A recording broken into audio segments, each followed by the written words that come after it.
সম্মানিত দর্শক এবং শ্রোতাবৃন্দ, আমি যশোরী বাংলাদেশি সেবা পার্টির পক্ষ থেকে আপনাদের সকলকে জানাই আসসালামু আলাইকুম রহমতুল্লাহ।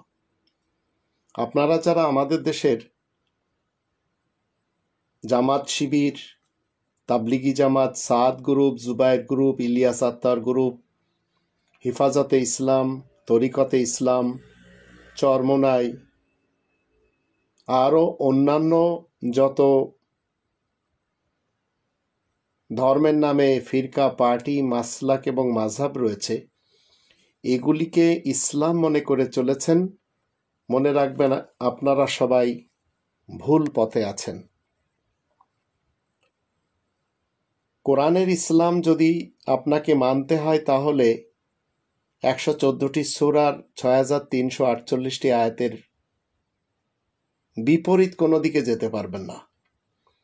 তো প্রচলিত ধর্মের মুসলমান জাতি, এরা আজ আল্লাহ তাআলা শান্তির পৃথিবীতে 200 কোটি।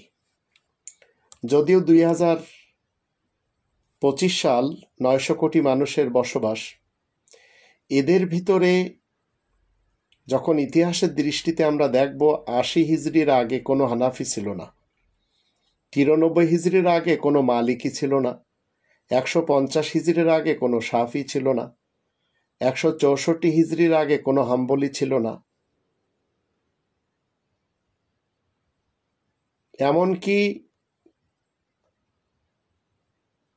1866 পূর্বে দেওবন্দি মতবাদেরও কেউ ছিল না। 1868 সালের পূর্বে বেরেলভি মতবাদেরও কেউ ছিল না। 1870 সালের আগে কাদিয়ানিও কেউ ছিল না। 1921 সালের আগে তাবলিগি জামাতেরও কেউ ছিল না। 1941 আগে জামাত ইসলামীরও কেউ ছিল না। আজ আমাদের দেশে এরা যারা রয়েছে, মনে রাখবেন, এরা ইসলামের কেউ না। এরা সবাই ফিরকার লোক। মুসলমান সমাজ 200 কোটি, এরা 135টি ফিরকা, পার্টি, মাসলাক এবং মাযহাবের সাথে বেটে গেছে। এরা মেনে চলেছে আরব ইতিহাস থেকে একজন মোহাম্মদ ইবনে আবদুল্লাহ নামক ব্যক্তিকে, যার সাথে কোরআনের কোনো সম্পর্ক নেই, এবং তারা মনে করে চলেছে ওই লোকটি 1400 বছর পূর্বে ইসলামের নামে সমাজ প্রতিষ্ঠিত করেছে। অথচ এরাই কিন্তু তার ব্যাপারে বলে, লোকটি 41 বছরে হীরা গুহাতে দাঁড়িয়ে বলেছিল, মা আনা বিকারি, আমি পড়ালেখা জানি না। বাকি 63 বছরে তার ইন্তেকাল হয়। 23 বছর 57টি যুদ্ধ করে, 21টি স্ত্রী রাখে, তার ভিতরে 2টি গার্লফ্রেন্ড, বিয়ে ছাড়া আবার 6 বছরের আয়েশাও রয়েছে। কোরআন যখন আমি পড়ব, তখন এই কোরআন হচ্ছে 69 নম্বর সূরা আল হাক্কা এর 40 নম্বর আয়াত মতে, ইন্নাহু লাকাউলু রাসূলিন কারীম, নিশ্চয় এই কোরআন একজন সম্মানিত রাসূলের মুখের বাণী। এটি ভারতের যে গোলাম মোহাম্মদ কাদিয়ানী, তার মুখের বাণীও না। এটি আরব ইতিহাসের মোহাম্মদ ইবনে আবদুল্লাহ ইবনে আব্দুল মুত্তালিব ইবনে হাশেমের মুখের বাণীও না। যখন আপনি কারোর কাছে জিজ্ঞেস করবেন যে কোরআনে মোহাম্মদ ইবনে আবদুল্লাহ রয়েছে, দেখবেন সঙ্গে সঙ্গে সেই জাকির নায়েকের মতো ড্রামা করবে, বলবে কোরআনে নেই কিন্তু হাদিসে আছে। কারণ তার কাছে যখন জিজ্ঞেস করা হয় ঈসা রাসূল যে পুনরায় জগতে আসবেন, তার জন্য কোরআনে কোনো আয়াত আছে কিনা, তখন তিনি বলেছিলেন কোরআনে নেই, কিন্তু তার কাছে 60টি সহিহ হাদিস রয়েছে। তো কোরআনেই যদি না থাকে, তাহলে সহিহ হাদিস কোত্থেকে আসে? এরাই হচ্ছে ধর্মের নামে ঠকবাজ, এরাই হচ্ছে ধর্মের ব্যাপারী, এরাই ধর্ম ব্যবসা করে আজ মিলিয়ন টাকার মালিক হয়েছে। এভাবে ইন্টারন্যাশনালভাবেও অনেকেই রয়েছে, আর ন্যাশনালভাবে আমাদের দেশে তো আছেই 150 জন প্লাস। এরা সাংঘাতিক। এরা মানুষকে কোরআন থেকে অন্ধ বানায়, বোবা বানায়, বধির বানায়। কোরআনের যে 5টি দাবি, এরা কখনো এদের অনুসারীদেরকে শেখায় না। যদি কোরআনের 5টি দাবি এ জাতি জানতো, তাহলে কোনোভাবেই এ জাতি চরমোনায় যেত না, আটরসি যেত না, শর্ষিনায় যেত না, মাইজ ভান্ডার যেত না, এরা ধর্মের কোনো মাহফিলেও যেত না। আর কোরআনের 5টি দাবি হলো, কোরআনকে শতভাগ বিশ্বাস করতে হবে, এটি হচ্ছে 1 নম্বর দাবি। 2 নম্বর দাবি, কোরআনের নিজস্ব ভাষায় কোরআন পড়া শিখতে হবে। 3 নম্বর দাবি, মাতৃভাষায় কোরআন জানতে হবে। 4 নম্বর দাবি, কোরআন মতে জীবন কাটাতে হবে। আর 5 নম্বর দাবি, কোরআনে তাবলিগ করতে হবে। কিন্তু এই ইবলিস উলামা, এই উলামায়ে বেশ্যা, এই উলামায়ে আজাজিল, এই ধর্মের ব্যাপারী, এরা সবাই মানুষকে 9-6 বুঝায়। তাই এ জাতি ধ্বংস হয়ে গেছে। এ জাতির ঘরে কোরআন রয়েছে, কিন্তু সেই কোরআনে ধুলাবালি পড়ে আছে। নইলে ঘরে কোরআন থাকলে তার উপরে কভার বা জুজদান লাগিয়ে রেখে দিয়েছে। আর যদি কখনো পড়ে, তো পড়ে তারা আরবি ভাষায়। কোরআন আমাদেরকে 3 নম্বর সূরা আলে ইমরানের 95 আয়াতে বলে দিয়েছেন, কুল সাদাকাল্লাহ, তুমি বলে দাও আল্লাহ সত্য বলছেন, ফাত্তাবিউ মিল্লাতা ইব্রাহিম হানিফা ওমা কানা মিনাল মুশরিকিন। 900 কোটি মানুষকে আজ 2025 সালে আল্লাহ তাআলার বিধান কি? যে তোমরা সবাই ইব্রাহিমের অভ্যাসের, আচার ব্যবহারের অনুসারী হয়ে যাও, যা স্বতন্ত্র, আর ইব্রাহিম অংশীবাদী মুশরিকদের অন্তত কেউ না। তো 200 কোটি মুসলমান প্রথমেই তারা ইব্রাহিমকে ছেড়ে চলে গেছে মোহাম্মদ ইবনে আবদুল্লাহর পিছনে, যার কথাই কোরআনে নেই। আর তার বানানো যে ধর্ম, যে মুসলমান, শিয়া, সুন্নি, সালাফি সহ 135+ সমাজ রয়েছে, এগুলির কোনো একজনের ব্যাপারে এই কোরআন সাপোর্ট করে না। এই কোরআনে কোথাও আহলুস সুন্নাত ওয়াল জামাত নেই, আহলে তাশাইয়্যু নেই, এমনকি আহলে সালাফি বা আহলে হাদিসও নেই। কোরআন থেকে কেউ দেখাতে পারবে না এই নামগুলি রয়েছে। কিন্তু ইন্নাহু লাকাউলু রাসূলিন কারীম, এই মোতাবেক 22 নম্বর সূরা আল হজের 78 নম্বর আয়াতের মধ্যে বলা হচ্ছে, হুয়া সাম্মাকুমুল মুসলিমিন, সেই সত্তা তোমাদের নাম মুসলিমিন রেখেছেন। মনে রাখবেন, ইসলাম একমাত্র কোরআনের মধ্যে সীমাবদ্ধ, কোরআনের বাহিরে কোনো ইসলাম নেই। কোরআন হলো ইসলামের পড়াশোনা এবং জানার বিষয়, হলো কাবা, বিষয় হলো পড়াশোনা এবং জানার বিষয়, আর কাবা হলো ইসলামের প্র্যাকটিক্যাল সংসদ। এর বাহিরে ইসলাম খুঁজতে এবং বুঝতে গেলে সেটি হবে শয়তানের পথ। তো এটি হচ্ছে থিওরিটিক্যাল, আর কাবা হচ্ছে প্র্যাকটিক্যাল। যখন কোরআন এবং কাবার বিপরীত কোনো দিকে আপনি যাবেন, সেটি হবে শয়তানের পথ। আর 2 নম্বর সূরা আল বাকারার 208 নম্বর আয়াতে আল্লাহ কি বলেছেন, ইয়া আইয়ুহাল্লাযীনা আমানু উদখুলু ফিস-সিলমি কাফা ওয়া লা তাত্তাবিউ খুতুওয়াতিশ শাইতান ইন্নাহু লাকুম আদুউম মুবিন। তোমরা যারা ঈমান এনেছো, শোনো, তোমরা সবাই শান্তির ছায়াতলে পরিপূর্ণরূপে প্রবেশ করো। প্রবেশ করাও কিন্তু কোরআন বলছে না। আর মুসলমান সবাই প্রবেশ করানোর তালে ব্যস্ত রয়েছে। যেমন বিএনপি আর আওয়ামী লীগ, তারা তাদের দলে মানুষকে ভিড়াচ্ছে, তদ্রূপ মুসলমানেরাও। তো আল্লাহ বলছেন, তোমরা সবাই ইসলামের ছায়াতলে, মানে শান্তির ছায়াতলে প্রবেশ করো, আর শয়তানের পদাঙ্ক অনুসরণ করবে না, নিশ্চয় সেই তোমাদের প্রকাশ্য শত্রু।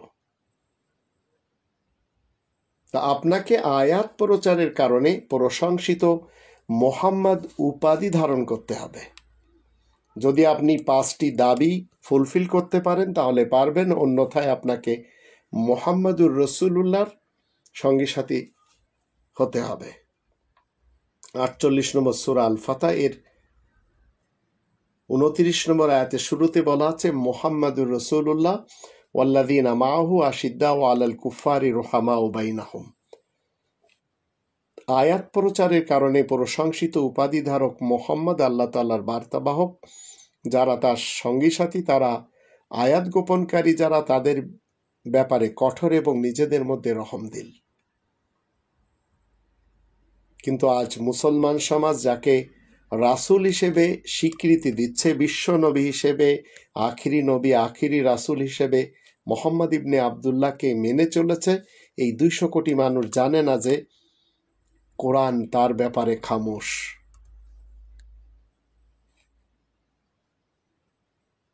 মুহাম্মাদুর রাসূলুল্লাহ আমাদের নিকট আল্লাহ তাআলার আয়াতসমূহ তিলাওয়াত করবেন, আমাদেরকে পবিত্র করবেন, আমাদেরকে লিখিত আল কিতাব এবং আল কিতাবের বিজ্ঞান শিক্ষা দিবেন। এটি 2 নম্বর সূরা আল বাকারার 129 নম্বর আয়াতে বলা আছে। কিন্তু মোহাম্মদ ইবনে আবদুল্লাহ লোকটি তো পড়ালেখাই জানে না। আমাদের ভিতরে আজ আমাদের মধ্য হতে রবের বার্তাবাহক রাসূল থাকতে হবে, নচেত আমরা কার কাছ থেকে শিখব? 6 নম্বর সূরা আল আনামের 155 আয়াতে আল্লাহ বলেন, কোরআন এমন একটি গ্রন্থ যা আমি অবতীর্ণ করেছি, যা খুব মঙ্গলময়, অতএব এর অনুসরণ করো এবং ভয় করো যাতে তোমরা করুণা প্রাপ্ত হও। তো আমাদের দেশে যারা ধর্মের খোয়ার তৈরি করে নিয়েছে, কোরআন মুখস্থ করার নামে দেখবেন সেখানে পাছা মারা হচ্ছে, বলাৎকার করা হচ্ছে, ধর্ষণ করা হচ্ছে। তো কোরআন মুখস্থ করার জন্য তো না। আবার এই কোরআন মুর্দার পাশে কবরে লাশের জন্য ব্যবহার হচ্ছে, এই জন্য তো কোরআন আসে নাই। সুর দিয়ে তিলাওয়াত করার জন্য তো কোরআন আসে নাই। সূরা পাঠ করে মানুষের শরীরে ফু দেওয়ার জন্য তো আসে নাই। লাল কাপড়ে বেঁধে আলমারির উপর শোভা বর্ধনের জন্যও তো আসে নাই। তর্ক বিতর্ক বাহাস করার জন্য আসে নাই। কন্ট্রাক্ট নিয়ে কোনো নির্দিষ্ট অঞ্চলের মানুষকে খুশি করে সম্মিলিত যে দোয়া করা হয় তার জন্য তো আসে নাই। তাহলে এগুলি করছে কারা? এগুলি যারা করছে এদেরকে আমরা ইসলামের প্রবক্তা মনে করি। সুর করে নামাজে পড়ে মাস গেলে বেতন নেওয়ার জন্য তো আসে নাই। কোরআন এসেছে মানব জাতির মুক্তির জন্য। আর মানব জাতি বলতে শুধু 200 কোটি মুসলমান সমাজ না। কোরআন যদি আপনি ছেড়ে দেন তাহলে এই পৃথিবীতে সবচেয়ে বড় ওই ব্যক্তি,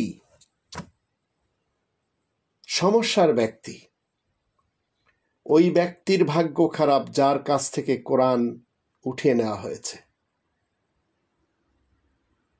আমরা যখন 18 নম্বর সূরা আল কাহাফের 42 আয়াত পড়ি তখন এক শ্রেণীর লোকদের দেখি, তারা কি বলে, হায় যদি শিরিক না করতাম। এটি দুনিয়াতে এবং পরকালে বলবে। 43 নম্বর সূরা যুখরুফের 36 আয়াত যখন পড়ি তখন এক শ্রেণীর লোক কি বলবে, যদি আল্লাহ তাআলার স্মরণে মগ্ন থাকতাম। আবার 69 নম্বর সূরা আল হাক্কা এর 27 নম্বর আয়াত যখন পড়ি তখন এক শ্রেণীর লোককে আমরা দেখতে পাই, হায় মৃত্যুই যদি সবকিছু শেষ করে দিতে পারত। তো এই হাই হাই করছে কারা? এই ধর্মের নামে যারা পলিটিক্স করছে, আবার যারা দুর্নীতিবাজ পলিটিশিয়ান, এরা সবাই, এবং যত নেতা নেত্রী এবং কর্মী রয়েছে। 78 নম্বর সূরা নাবা এর 40 নম্বর আয়াতে বলা হচ্ছে, হায় আমি যদি মাটি হয়ে যেতাম। 67 নম্বর সূরা মুলকে 10 নম্বর আয়াতে বলছে, যদি আমরা নিজেদের বিবেক বুদ্ধি কাজে লাগাতাম। 89 নম্বর সূরা আল ফজরের 24 নম্বর আয়াতে বলা হচ্ছে, হায় যদি পরকালের জন্য কিছু করতাম। 25 নম্বর সূরা আল ফুরকানের 28 নম্বর আয়াতে বলা হচ্ছে, হায় আমি যদি অমুককে বন্ধুরূপে গ্রহণ না করতাম। এই অমুক লোকটিকে, কারণ কোরআনচ্যুত করে দিয়েছে এই লোকটি। এরাই ধর্মের এবং রাজনীতির লোক। 69 নম্বর সূরা আল হাক্কার 25 নম্বর আয়াতে বলা আছে, হায় আমাকে যদি আমার আমলনামা নাই দেওয়া হতো। 33 নম্বর সূরা আল আহজাবের 66 নম্বর আয়াতে বলা হচ্ছে, হায় আমরা যদি আল্লাহ এবং আল্লাহর রাসূলের আনুগত করতাম। এরা সবাই চরমনার মুরিদ, এরা সবাই দেওবন্দের এবং বেরেলভি মতবাদের ধারক বাহক। এরা সবাই হানাফি, শাফি, মালিকি, হাম্বলি, মাতুরিদি। 25 নম্বর সূরা আল ফুরকানের 27 নম্বর আয়াতে বলা আছে, হায় আমি যদি রাসূলের পথ অবলম্বন করতাম। এরা কারা? এই বিএনপি মার্কা, এই আওয়ামী লীগ মার্কা মুসলমান।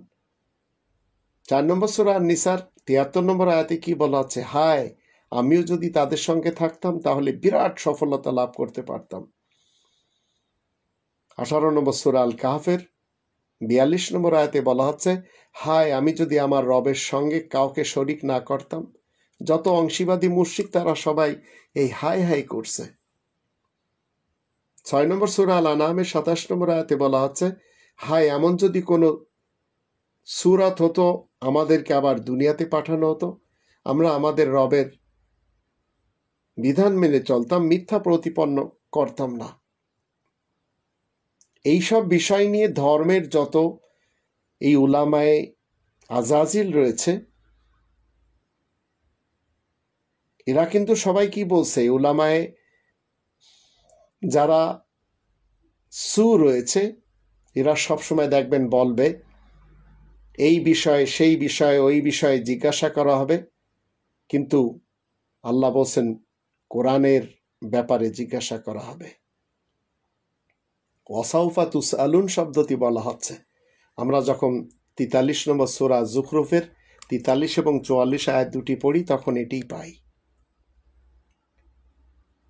3 নম্বর সূরা আল ইমরানের 96 আয়াত যখন আমরা দেখি, সেখানে আমরা দেখতে পাই মক্কার কাবাঘর বিশ্ববাসীদের জন্য হিদায়াতের অ্যাসেম্বলি, হুদাল্লিল আলামিন। আবার সেখানে যখন 2 নম্বর সূরা আল বাকারার আমরা 125 নম্বর আয়াত দেখি, সেখানে বলা হচ্ছে একটি সিস্টেমে নামাজ কায়েম হচ্ছে, অত্তাখিজু মিন মাকাম ইব্রাহিমা মুসাল্লা। তো রবের শান্তির রাজ্যে 5 ওয়াক্ত নামাজ কায়েম রয়েছে, কিন্তু কাবার শত্রুরা সেটি মানে না। তারা হানাফি, শাফি, মালিকি, হাম্বলি, মাতুরিদি সিস্টেমের নামাজ তৈরি করেছে। এমনকি বাংলাদেশ থেকে বায়াজিদ খান পন্নী এবং আক্কাজ বিন আব্দুর রশিদের নামাজও রয়েছে, মিলিট্যান্ট নামাজ, আর 2 রাকাত করে 6 ওয়াক্ত নামাজ। আল্লাহ তাআলা শান্তির পৃথিবী একটি, আপনাকে আমাকে পাঠানো হয়েছে ভালো আমল কে করবে তাই দেখার জন্য। 67 নম্বর সূরা আল মুলকের 1ম এবং 2য় আয়াত। 9 নম্বর সূরা তাওবার 28 নম্বর আয়াতে আল্লাহ রাব্বুল আলামিন বলছেন, ইয়া আইয়ুহাল্লাযীনা আমানু ইন্নামাল মুশরিকুনা নাজাসুন ফালা ইয়াকরাবুল মাসজিদাল হারাম। মুশরিকদের ব্যাপারে আল্লাহ বলছেন এরা নাপাক, মসজিদুল হারামের ধারে কাছে এদের যাওয়া নিষেধ, আর এরাই সবচেয়ে বেশি যাচ্ছে। আমাদের দেশ থেকে তো সবচেয়ে বেশি যায়, ভারত থেকেও যায়। এই মসজিদুল হারামে মাকামে ইব্রাহিম রয়েছে। এই মসজিদুল হারাম সকল মানুষের জন্য, যারা সেখানে থাকে এবং যারা বাহির থেকে যায়। 22 নম্বর সূরা আল হজের 25 নম্বর আয়াত। এখন যদি এখানে যে কেউ মনে করে যে কাবার পাথর চুমা দিলে বা কাবার দিকে দেখলে গুনাহ মাফ হয়ে যায়, এরা সবাই এই উলামায়ে আবর্জনাদের কাছ থেকে শিখেছে। অথচ এটি হলো কাবার পাথর, এখান থেকে তওয়াফ স্টার্ট করতে হয়। তো আজ যারা পাথর পূজা করে চলেছে, 22 নম্বর সূরা আল হজের 73 নম্বর আয়াত মতে এরা সবাই কি করে চলেছে? আল্লাহ তাআলাকে বাদ দিয়ে মৃত ব্যক্তি এবং ভগবানদের পূজা করে চলেছে। তাই এরা আল্লাহ রাব্বুল আলামিনের কাছ থেকে ক্ষমা পাচ্ছে না। এরা এদের পক্ষ থেকে কিছু নাম তৈরি করে নিয়েছে, আসলাফ এবং আকাবির, সব ধর্মের কাছে রয়েছে। 12 নম্বর সূরা ইউসুফের যখন 40 নম্বর আয়াত দেখি, তখন আমরা দেখতে পাই এই ধরনের বিধান আল্লাহ দেননি। আল্লাহ তাআলাকে বাদ দিয়ে যেসবের পূজা অর্চনা করা হয় তা যে শুধু কতক নাম, তাও তো তোমরা তোমাদের পূর্বপুরুষায় রেখেছ। এসবের সমর্থনে আল্লাহ তাআলার পক্ষ থেকে কোনো দলিল প্রমাণ নেই। তো মুসলমান সমাজের এবং নন মুসলিম যারা রয়েছে এদের সমাজে আমরা দেখতে পাচ্ছি এরা এই কোরআন ছেড়ে দিয়েছে। এরা সবাই আল্লাহ তাআলার বার্তাবাহকের কওমের লোক, কিন্তু সবাই কোরআনকে ছেড়ে দিয়েই চলেছে। তাই 25 নম্বর সূরা আল ফুরকানের 30 নম্বর আয়াতে বলা হচ্ছে, ওয়াকাল রসুল ইয়া রব্বি ইন্না কওমি ইত্তাখাযু হাযাল কুরআনা মাহজুরা। বিশেষ বার্তাবাহকের আরজ কি আল্লাহ তাআলার কাছে, এরা আমার কওমের লোক, কিন্তু এই কোরআন আঁকড়ে ধরাকে ছেড়ে দিয়েছে। তো আজ আমরা যখন কোরআনের কথা বলি, তো এই উলামায়ে আবর্জনারা আমাদের বিরুদ্ধে বিভিন্ন ধরনের গালিগালাজ করে, বিভিন্ন ধরনের অপবাদ দেয়। আজ আমরা আমাদের দেশে দেখেই চলেছি, আপনি কোরআনের কথা বলবেন, আপনাকে ডাইরেক্ট বলা হবে এই অপদার্থদের পক্ষ থেকে ইসলাম না জেনে কথা বলবেন না, হুমকি দেয়। আবার যদি মুখে দাড়ি না থাকে, মাথায় টুপি না থাকে, তখন বলবে ধর্ম সম্পর্কে বলার অধিকার আপনাকে কে দিয়েছে? আপনি কি আরবি জানেন? পারলে এক লাইন সঠিক উচ্চারণে পড়ে শোনান। ও সারা দুনিয়ার ইসলামিক মৌলবীরা জানেন না আর আপনি জানেন, তাই না? এই ধরনের মন্তব্য আমার ভিডিও নিচে সবাই লেখে, আবার বলে আয়নায় নিজের চেহারা দেখেন। আবার অনেকে গালি দেয়, তোমার মা জানে তুমি কোন বাবার সন্তান। আবার বলে জাকির নায়েক বা একজন ভালো ইসলামিক মৌলবীর কাছ থেকে আপনি শিখে নিন। আবার অনেকে বলে আপনার জানায় ভুল আছে। আবার কেউ কেউ বলে আরও পড়াশোনা করতে হবে। আবার যখন আমি কোরআনের আয়াত দেখাই, তখন বলে এই আয়াতটি বোঝার জন্য তাফসিরে যেতে হবে। আবার অনেকে বলে এই আয়াতটি বোঝার জন্য শানে নুজুলে যেতে হবে, আর এই সূরার পিছনে ঘটনা কি সেটি আপনি জানেন না, তাই আয়াত বললেই হবে না। আর মোহাম্মদ ইবনে আবদুল্লাহকে নিয়ে যখন কথা বলি, তখন তারা বলে আপনি ইসলাম এবং নবীর বিরুদ্ধে কটূক্তি করছেন কেন? আবার অনেকে বলে কোরআনকে হাদিস ছাড়া বোঝা যাবে না। আবার অনেকে বলে কোরআনকে বুঝতে হলে হাদিস তাফসির ছাড়া বোঝা সম্ভব না। আবার অনেকে বলে আলেম ছাড়া ইসলাম আপনি বুঝতেই পারবেন না। আবার অনেকে বলে তুই তো আবু জেহেল। আবার অনেকে বলে তোর জন্মে ঠিক নেই। আবার বলে দেশ ছেড়ে চলে যায়, এটি মুসলমানদের দেশ। আবার কেউ কেউ বলে আমাদের পূর্বপুরুষরা কি শত শত বছর ভুল করে এসেছে। আবার অনেকে বলে ইসলামের কি জানিস তুই। এগুলি সব আমার বিভিন্ন ভিডিওর নিচে দেখবেন মন্তব্যে লেখে। আবার অনেকে লেখে আল্লাহ তোকে হিদায়াত দিক, না হয় তুই ধ্বংস হয়ে যাবি।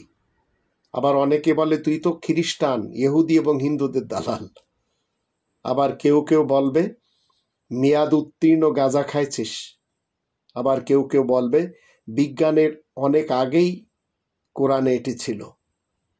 আবার অনেকে বলে মরার পরে তুই বুঝবি। আবার অনেকে বলে এখনো সময় আছে, তুই তওবা করে ফেরত আয়।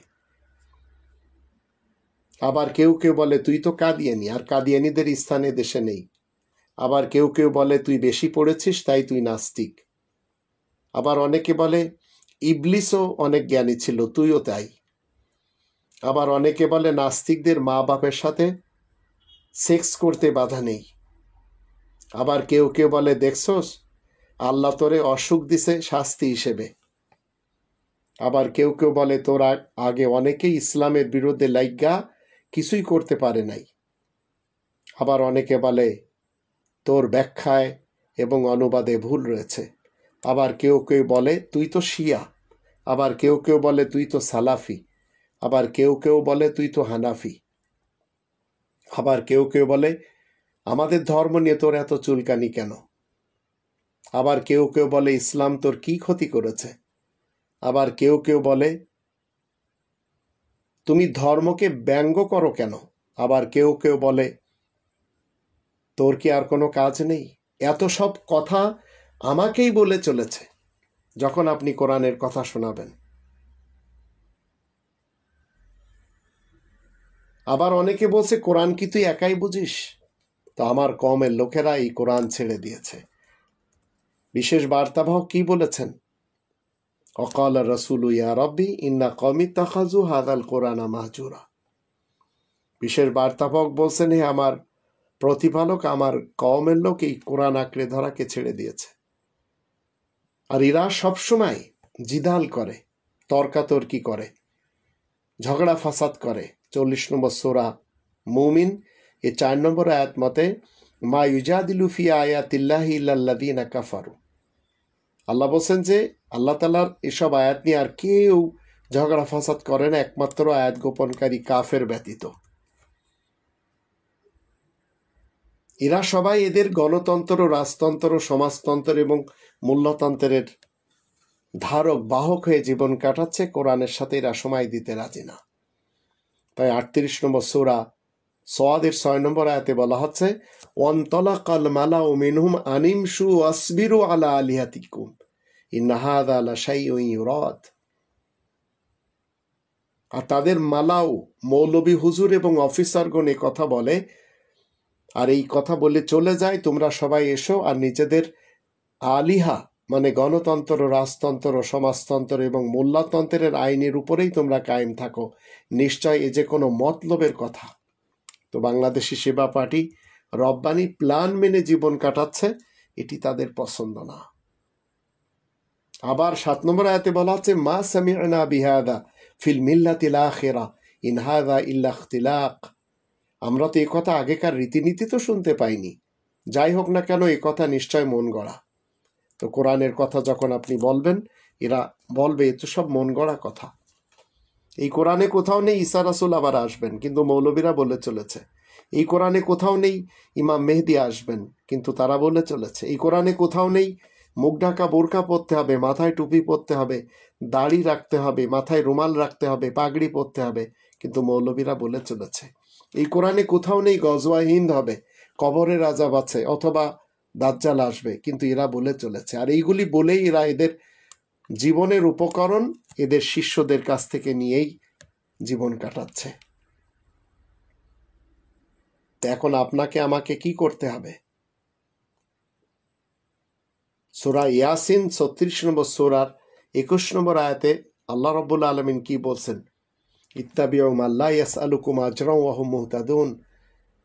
সকলকে আল্লাহ বলছেন, 900 কোটি মানুষকে, যে তোমরা সবাই এমন ব্যক্তির অনুসরণ করো যে তোমাদের কাছ থেকে কোনো পারিশ্রমিক চাচ্ছে না এবং সে হিদায়াতের উপরেও রয়েছে। তো আজ আমরা যেসব কাজ করে চলেছি, মনে রাখবেন কোরআন বিরোধী কাজগুলি আল্লাহ রাব্বুল আলামিন কোনোভাবেও আমাদের থেকে কবুল করবেন না। 3 নম্বর সূরা আল ইমরানের 103 নম্বর আয়াত মতে এই কোরআন আঁকড়ে ধরতে হবে। আর যারা বিভিন্ন ফিরকা, পার্টি, মাসলাক এবং মাযহাবে বিভক্ত হয়ে গেছে, তাদের ব্যাপারে আপনাকে এবং আমাকে জিজ্ঞাসা করা হবে না। 6 নম্বর সূরা আল আনামের 159 নম্বর আয়াত তার প্রমাণ। আর 30 নম্বর সূরা আর রোমের 31-32 আয়াত দুটি যখন আমরা পড়ি, তখন আমরা দেখি যত ফিরকা, মাযহাব, মাসলাক রয়েছে, এরা সবাই এদের কাছে যা রয়েছে তাই নিয়ে এরা খুশিতে রয়েছে। তাই এরা সবাই আজ ভিন্ন ভিন্ন ইমাম, খলিফা, মাযহাব, মাসলাক এইসব মেনে জীবন কাটাচ্ছে। কেউ আগা খানকে মেনে চলেছে, কেউ ইমাম খমিনিকে মেনে চলেছে, কেউ গামেদিকে মেনে চলেছে, কেউ মওদুদিকে মেনে চলেছে, কেউ আলী দাওয়া ইয়াসির কাদ একে মেনে চলেছে, কেউ ডক্টর ইসরারকে মেনে চলেছে, কেউ খাদিম হোসেন রেজবিকে মেনে চলেছে, কেউ জাকির নায়েককে মেনে চলেছে, কেউ মুফতি মেনকে মেনে চলেছে।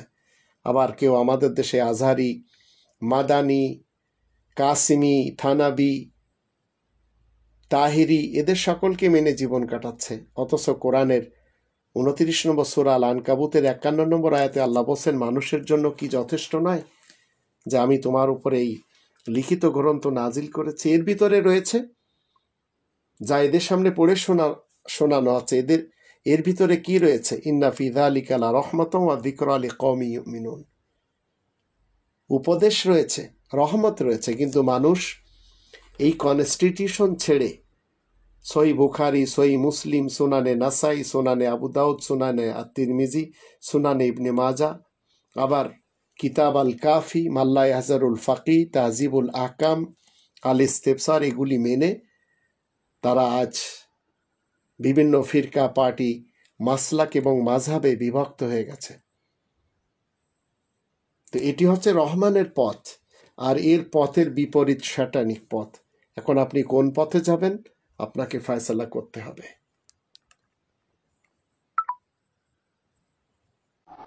একটা ভোট যদি কোরআনের বক্স ছাড়া অন্য কোন বক্সে যায়, তার উপরে যে কি গজব আর আযাব লানত আসবে, এইটা আল্লাহ গফুরুর রহিম ছাড়া কেউ জানে। 22,000 ভোটার আমাদের নয়নের মধ্যে, অত্র এলাকার কৃতি সন্তান, আমাদের সকলের শ্রদ্ধাভাজন ব্যক্তিত্ব, বিশিষ্ট শিক্ষাবিদ, দার্শনিক, বহু গ্রন্থের প্রণেতা অধ্যাপক মুক্তার আলী স্যার। এ পর্যায়ে আমাদের সম্বন্ধে কিছু বলার জন্য উদাত্ত আহ্বান জানাচ্ছি অধ্যাপক মুক্তার আলী স্যারকে। আসসালামু আলাইকুম ওয়া রাহমাতুল্লাহি ওয়া বারাকাতুহু। আলহামদুলিল্লাহি ওয়া কাফা ওয়া সালামুন আলা ইবাদিল্লাযিনা ইসতাফা, আম্মা বা'দ। আউযু বিল্লাহি মিনাশ শাইতানির রাজীম। বিসমিল্লাহির রাহমানির রাহিম। আল-ইসলাম মানব কল্যাণ ফাউন্ডেশনকে support করতে আয়োজিত আজকের এই বিনামূল্যে চোখ অপারেশনের উদ্যোগ গ্রহণ করা হয়েছে। সেই উদ্যোগে প্রধান উদ্যোক্তা আমার পরম ভালোবাসার মানুষ, মানুষ, যারা ভালোবাসার সাথে অন্যান্য ব্যক্তিবর্গ, অত্র কলেজের সম্মানিত ভারপ্রাপ্ত অধ্যক্ষ সহ যারা আমার সামনে দাঁড়িয়ে আছেন, বসে আছেন, সবার প্রতি আমার সশস্ত্র সালাম ও শুভেচ্ছা। আসলে আমরা মানুষের কাগজে মানুষের পাশে দাঁড়াই, কিন্তু আমাদের মধ্যে মনুষ্যত্ব না থাকার কারণে অনেক সময় মানুষের দুঃখ কষ্টে আমরা পাশে দাঁড়াতে পারি না। অনেক সময় আমরা হাসি তামাশা করে থাকি।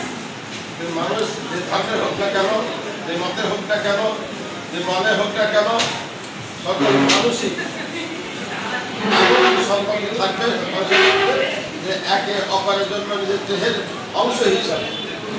আর যখন আমরা একে অপরের দেহের অংশ হিসেবে মনে করতে পারবো, তখন অপরের কথায় ব্যথিত হব, অপরের কষ্টে আমরাও কষ্ট অনুভব করব। বিশেষ করে আমার ভালোবাসার বাস্তবের অভিজ্ঞতা জনাব আবুল বাশার সাহেবের উদ্যোগে চক্ষু শিবিরের ব্যবস্থা করা হয়েছে। আমি তাকে মোবারকবাদ জানাই, আর তার পক্ষ থেকে আমাদের আন্তরিক মোবারকবাদ জানাই। মূলত যতদিন আমরা মানুষের পাশে দাঁড়াতে পারবো, ততদিন মনুষ্য সভ্যতা টিকে থাকবে। আর যখন মানুষের ভেদাভেদ, হিংসা দেশ থাকবে, তখন এই মনুষ্য সমাজ থাকবে না। এটা এক প্রকার হয়ে যাবে উশৃঙ্খল পরিবেশ তৈরি হয়ে যাবে। আমরা আশা করি এই জাতীয় কাজে যারা অংশগ্রহণ করেছেন তাদেরকে আল্লাহ তাআলা পুরস্কার করবেন। আপনারা আমাদের সহযোগী করছেন, আপনাদেরকে আল্লাহ পুরস্কার করুন। বিশেষ করে যারা অসুস্থ অবস্থায় এসেছেন, আল্লাহ তাআলা তাদের অসুস্থতাকে সুস্থ করে দেন।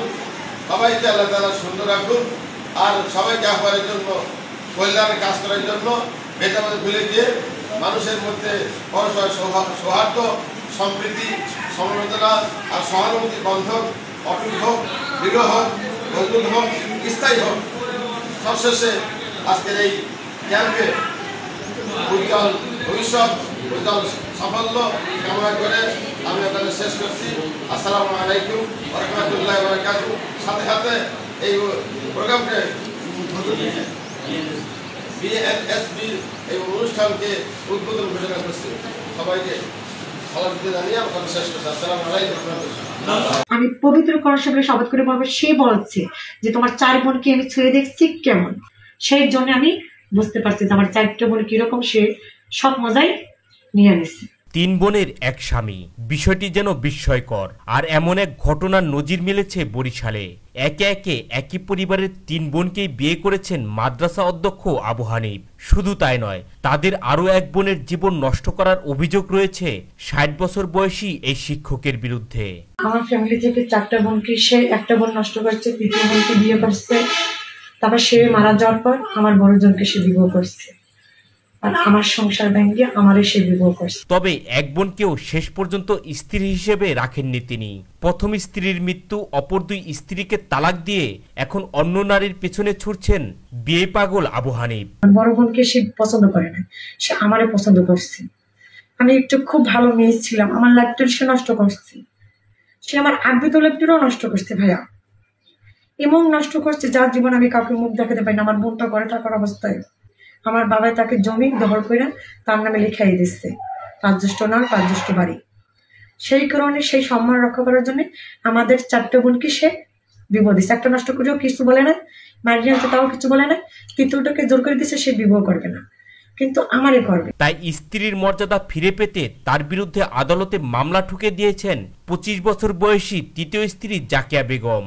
এই মামলায় তার বিরুদ্ধে গ্রেপ্তারি পরোয়ানা জারি করেছে আদালত। সে তো আমাকে নিয়ে বাঁচতেছে না, সে তো অন্য এই মামলাটা আমি করতাম না। সেই মানুষের কাছে বলছে, আমার যেখানে 1-2 পাঠাইছে, আমি সে সম্পর্কে মামলা করিনি। মানুষের কাছে বলে কিনা সে আমার ডিভোর্স দিচ্ছে, আমার সে ডিলিট করছে, সে নতুন ভাবে বিবাহ করবে। এখন আমার বাধ্য হয়ে লাইফে বাচ্চা দুধের দিকে তাকাই আমার বাধ্য করে মামলাটা করা হয়েছে। অভিযুক্তের 3য় স্ত্রী জাকিয়া বেগম জানান, তাদের গ্রামের বাড়ি বরগুনা জেলায়। সেখানেই পারিবারিকভাবে বড় বোনকে বিয়ে করেন আবু হানিফ। বিয়ের কয়েক বছর পর বড় বোনের মৃত্যু হয়। এর 4 মাস যেতে না যেতেই পরিবারের মেজ বোনকে বিয়ে করেন তিনি, কিন্তু সেই সংসারও টেকেনি বেশি দিন। এখন যদি আমার সংসার একটা নষ্ট করে, তাহলে আমার যাওয়ার বিষয় তো আমার ইচ্ছায়। আমার বড় বোনকে সে পছন্দ করে না, সে আমারে পছন্দ করছে। আমি একটু খুব ভালো মেয়ে ছিলাম, আমার লাইফটা সে নষ্ট করছে। সে আমার আগ্রহ লাইফটাও নষ্ট করছে ভাইয়া, এমন নষ্ট করছে যার জীবন আমি কাউকে মুখ দেখাতে পারি না। আমার বোনটা ঘরে থাকার অবস্থা। মেজ বোনকে শারীরিক ও মানসিক নির্যাতন করতেন আবু হানিফ। এক পর্যায়ে বিয়ের 12 বছর পর তাদের বিচ্ছেদ ঘটে। এরপর আবু হানিফের দৃষ্টি যায় পরিবারের সর্বকনিষ্ঠ মেয়ে জাকিয়ার দিকে। বিয়ে পাগল আবু হানিফ থেকে রক্ষা করতে জাকিয়াকে কিশোরী বয়সেই বিয়ে দেন তার পরিবার। কিন্তু বেশি দিন সেই স্বামীর সংসার করতে পারেননি জাকিয়া। সেই স্বামীকে তালাক দিয়ে আবু হানিফকেই বিয়ে করতে বাধ্য হন তিনি। তারপর আমার আরেকখানে বিয়ে দিচ্ছে, সে জায়গা থেকে আমার এই সংসারটা নষ্ট করে আনছে। আমার এমন কোনো রেকর্ড খারাপ নেই, কিন্তু সে রেকর্ড খারাপ আসছে। আপনারা বাঁচতে পারেন যে একটা বিধবা মহিলা, মেয়ের শাশুড়ি, তার সাথে একই রীতি লঞ্চে কোনো বোর্ডিংয়ে ঢাকা যায়? সে একটা আলেম মানুষ, এইটা আপনারা আমার বিবেচনা করে সেই রাইতে আমার বিয়ের প্রস্তাব দেয়। কিন্তু শেষমেশ জাকিয়ার সঙ্গেও সংসার করতে রাজি নন মাদ্রাসা শিক্ষক আবু হানিফ। তাকে তালাক দিয়ে এখন অন্য নারীর সাথে সম্পর্ক গড়েছেন বলে অভিযোগ ছোট স্ত্রী জাকিয়ার। সাথে কিনা বাইরের মহিলাদের সাথে সম্পর্ক রিলেশন আছে, সেজন্য সে আমাকে পছন্দ করে এবং ভালোবাসে না।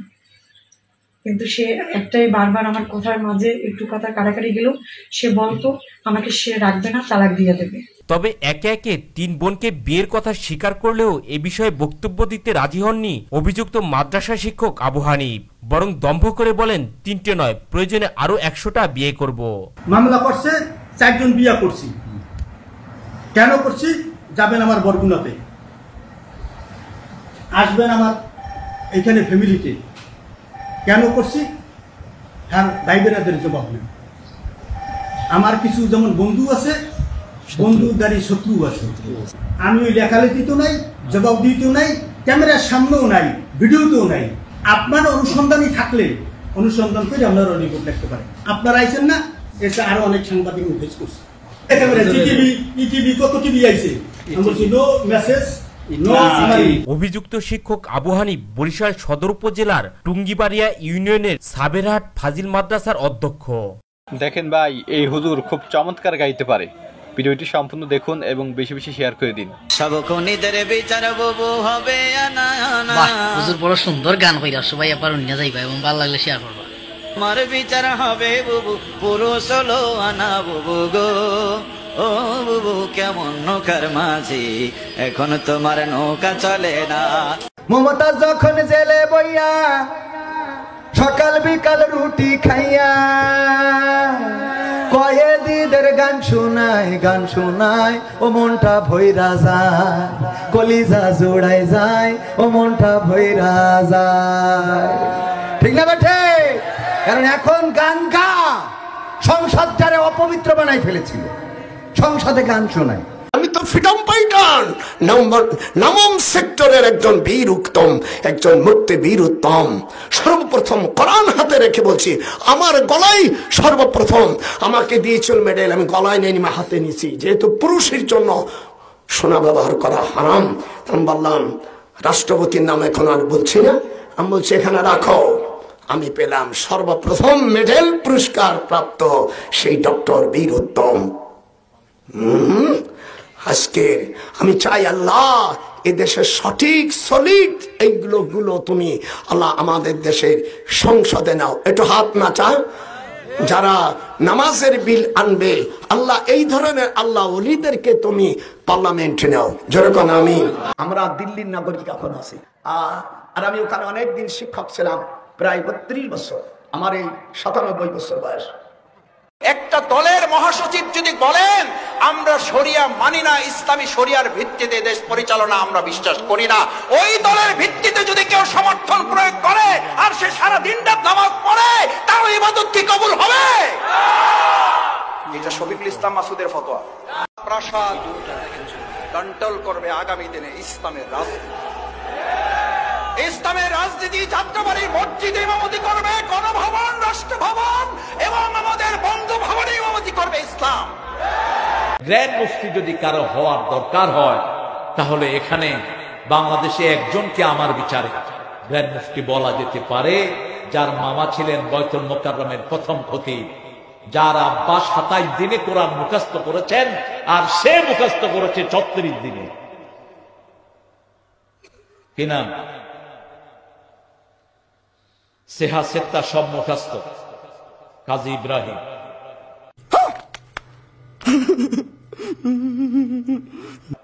চিনেন কাজী ইব্রাহিমকে? আশরাফ আলী থানভী সাহেবকে চিনেন তো, রাহমাহুল্লাহ। উনি কাজী ইব্রাহিমের নানার বাড়িতে এসে 18 দিন ছিল, 18 দিন, এবং ওনার কটিয়ার বালিশ সেই বাড়িতে রেখে গেছে। হাটহাজারীর প্রথম ছাত্র ছিল কাজী ইব্রাহিমের নানা। কাজী ইব্রাহিমের প্রথম মামা ছিল বাইতুল মুকাররমের প্রথম খতিব, জগৎ বিখ্যাত আলেম। ওর দাদা ছিল রায়পুর আলিয়ার প্রতিষ্ঠাতা প্রিন্সিপাল। 15 মাইল ঘোড়ায় যেত কোরআন তেলাওয়াত করতে করতে। কাজী ইব্রাহিমের বাপ ছিল মাওলানা আব্দুল গনি, মাত্র 27 দিনে 27 প্যারা মুখস্থ করছে। হাউ ইট পসিবল জানি না, বড় মালিক 27 দিনে 27 প্যারা মুখস্থ করছে। আর কাজী ইব্রাহিম মুখস্থ করছে 36 দিনে 30 পারা। আমি বিশ্বাস করি না। বলেন কি? আর কাজী ইব্রাহিম মুখস্থ করছে 36 দিনে 30 পারা। কিন্তু কাজী ইব্রাহিমকে যদি আপনি কোন আপনি গ্র্যান্ড মুফতি, হে প্রথম হাসতে হাসতে মরে যাবে, এরপর আপনার দাল হয়ে দৌড়াবে। কাজী এটা হাস্যকর, এই দেশের জনগণের জন্য হাস্যকর। ইব্রাহিমের আব্বার কাছে যখন কেউ দোয়ার জন্য যাইতো, দাঁড়িয়ে দৌড়াইতো, কিন্তু দোয়ার কি আমি ফ্যাক্টরি লিয়ে বসি? তুই আমার কাছে দোয়ার জন্য আসলি কর, নিজে দোয়া নিজে কর। নিজে গোপন থাকতেন, জ্ঞানী মানুষদের তাই হয়, ঠিক না বেঠি? এত বড় বুখারী শরীফ পড়ালেন আজিজুল হক রাহিমাহুল্লাহ, প্রায় 50 বছর। ওনারা তো কোনোদিন দাবি করেন না আমি গ্র্যান্ড মুফতি। ঈদের আগে পরে নতুন নোট আসতেছে। 20 টাকার নোটে আগে ছিল 60 গম্বুজ মসজিদের ছবি। কথা বলেন। এখন নতুন 20 টাকার নোটে থাকবে কান্তজিউ হিন্দুদের মন্দিরের ছবি আর বৌদ্ধ মন্দিরের ছবি। ধিক্কা, আফসোস। 60 গম্বুজ মসজিদের ছবি বাদ দিয়া দেওয়া হচ্ছে কি কান্তজিউ মন্দির হিন্দুদের আর বৌদ্ধদের মন্দিরের ছবি দেওয়া হচ্ছে। 200 টাকার নোটে দেওয়া হচ্ছে মসজিদের ছবি, সাথে মন্দিরের ছবি, তারপর প্যাগোডার ছবি, তারপর গির্জার ছবি। আরে বাবা, তোমার দেশ কিন্তু খাতায় কলমে তোমার অঘোষিতভাবে বিক্রি হয়ে যাচ্ছে। 20 টাকার নোটের একটি ছবি নিয়ে উত্তাল নেট দুনিয়া। সামাজিক মাধ্যমে ছড়িয়ে পড়া এই ছবিতে দেখা যায় 20 টাকার নোটটির এক পিঠে স্থান পেয়েছে দিনাজপুরের ঐতিহ্যবাহী কান্তজিউ মন্দিরের ছবি, যেখানে আগে ছিল বাগেরহাটের ঐতিহ্যবাহী 60 গম্বুজ মসজিদের ছবি। সামাজিক মাধ্যমে ছবিটি ব্যাপক মাত্রায় ভাইরাল হয়। অনেকেই মসজিদের পরিবর্তে মন্দিরের ছবি দেখে ক্ষুব্ধ প্রতিক্রিয়া দেখাচ্ছেন। কেউ কেউ এটিকে ধর্মীয় অনুভূতিতে আঘাত দাবি করে অন্তর্বর্তী সরকারকে হুঁশিয়ারিও দিচ্ছেন। আবার কিছু কিছু নোটে দেখা যাচ্ছে তারেক রহমান, ডক্টর ইউনূস, মাহফুজ আলম সহ বিভিন্ন রাজনৈতিক নেতাদের ছবি। তবে সামাজিক মাধ্যমে ছড়িয়ে পড়া এসব ছবির সত্যতা যাচাই করেছে এটিএন নিউজ। অনুসন্ধানে দেখা যায় এগুলো আসলে ফেক ছবি এবং বিভ্রান্তি ছড়ানোর উদ্দেশ্যে সামাজিক মাধ্যমে ছড়িয়ে দেওয়া হয়েছে। বাংলাদেশ ব্যাংকও এই ছবিগুলোকে ভুয়া হিসেবে উল্লেখ করেছে। এদিকে নতুন ডিজাইনের কয়েকটি নোটের ছবিও প্রকাশিত হয়েছে, যেখানে সুন্দরবন, ঐতিহাসিক স্থাপনা এবং বিভিন্ন সাংস্কৃতিক প্রতীক দেখা গেছে। এসব নোটে দেশের পরিচিতি এবং গৌরবময় ইতিহাসের ছাপ সুস্পষ্টভাবে তুলে ধরা হয়েছে। 100 টাকার নোটে একপাশে স্থান পেয়েছে বাগেরহাটের ঐতিহাসিক 60 গম্বুজ মসজিদ ও জাতীয় প্রাণী রয়্যাল বেঙ্গল টাইগারের জল ছবি। অপর পাশে স্থান পেয়েছে বিশ্বের বৃহত্তম ম্যানগ্রোভ বন সুন্দরবন, যেখানে রয়েছে এক ঝাঁক হরিণ ও একটি বাঘের ছবি। সাদা অংশে বাঘের জল ছবি সংযুক্ত করা হয়েছে। 200 টাকার নোটের একপাশে ফুটে উঠেছে ধর্মীয় সম্প্রীতির প্রতিফলন, যেখানে মুসলিম, হিন্দু, খ্রিস্টান ও বৌদ্ধ সম্প্রদায়ের মানুষ তাদের ধর্মীয় পোশাক ও উপাসনালয় সহ উপস্থাপিত হয়েছে। মাঝখানে সবুজের মধ্যে রয়েছে দেশের মানচিত্র। এই নোটে হালকা হলুদ রঙে দেখা যাবে ঢাকা বিশ্ববিদ্যালয়ের কলা ভবনের সামনে অবস্থিত অপরাজেয় বাংলা ভাস্কর্য। এছাড়া নতুন 500 টাকার নোটে একপাশে স্থান পেয়েছে জাতীয় চেতনায় অনন্য কেন্দ্রীয় শহীদ মিনার। অপর পাশে রয়েছে দেশের সর্বোচ্চ আদালত বাংলাদেশ সুপ্রিম কোর্টের ছবি। এবং সবচেয়ে বড় মূল্যমানের 1000 টাকার নোটে একদিকে রয়েছে সাভারের জাতীয় স্মৃতিসৌধ, যা দেশের স্বাধীনতার প্রতীক। অপরদিকে রয়েছে জাতীয় সংসদ ভবন, যা বাংলাদেশের গণতন্ত্রের প্রতীক। নতুন ডিজাইনের এই নোটগুলোতে রাখা হয়নি কোনো ব্যক্তির ছবি। এর পরিবর্তে একত্রে তুলে ধরার চেষ্টা করা হয়েছে বাংলাদেশের ইতিহাস, ঐতিহ্য, সংস্কৃতি ও প্রাকৃতিক সৌন্দর্য। আগে ভয়েসটা শুনেন কি বলে। কোরআন যদি আল্লাহর পথ হয় তাহলে কোরআনের বাইরে যা মত আছে, পথ আছে, সমস্ত মত এবং পথ ইবলিসের পথ। ইমানদাররা কখনো কোরআনের পথ, আল্লাহর পথ বাদ দিয়ে ইবলিসের পথে হাঁটতে পারে না। ডক্টর ইউনূসের সেটা হচ্ছে তিনি তার জনপ্রিয়তা যাচাইয়ের একটা সস্তা নাটকের পথে উনি গেছেন, যে সবাই ওনার পায়ে ধরে ফেলবে, বিএনপি দৌড়ে যাবে, না না না আপনাকে ছাড়া তো আমরা মরেই যাব, দেশ ডুবেই যাবে,